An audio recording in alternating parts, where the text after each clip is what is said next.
For the Play-Doh, this is the small container, and the small containers are new, so they're a little nicer. You only need half of it so kids can share.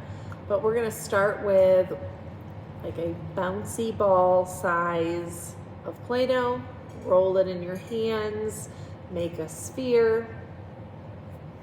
From there, you can take it in your hands and roll back and forth to be about the size of a carrot, a big baby carrot. Once it's this big, then you can put it on the counter, roll it with one hand from palm to fingertips, nice and big rolls.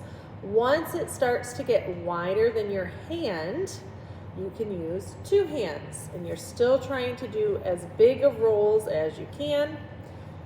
Once it gets bigger than two hands, you start moving side to side and up and down, back and forth, to get this Play-Doh or clay worked into a coil. What we're trying to get is one long coil that's about the thickness of a pinky finger. Not too thick, not too thin. Once you have that coil, you also want to look and check that it's about all the same. There's no big thick spots and skinny spots, and that's where moving your hands back and forth is going to really help. So this is what we practiced already last time, but you will practice again with one of the classes. Once you have this nice coil, then you can create some of the shapes from the Coil Pot, like making what I think looks like a cinnamon roll, like the spiral. You can also practice by making the double coil, like that. You can make the square one. You can also make like little pennies by snipping parts of it off the coil. And once you've played around and made a few of the examples, then we're going to squish it up and make it into a ball again. And we're going to make a sphere. And then to make a pinch pot, take your thumb, put the clay on it like it's a little hat, and then take your 4 fingers and pinch. And I said it's kind of like a sock puppet. You're gonna pinch, twist, till you start to form this little cup shape.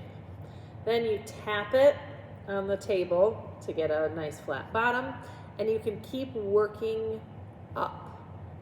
You don't want to be working out, but you want to just kind of pinch and work up. You can also flip it upside down and tap it to make a nice flat top. But this is the first thing we're going to start with our clay. So you want to kind of get the hang of a pinch pot here.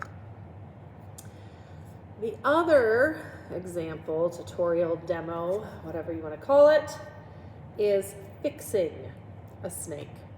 So once you have a coil, have the kids make a coil again.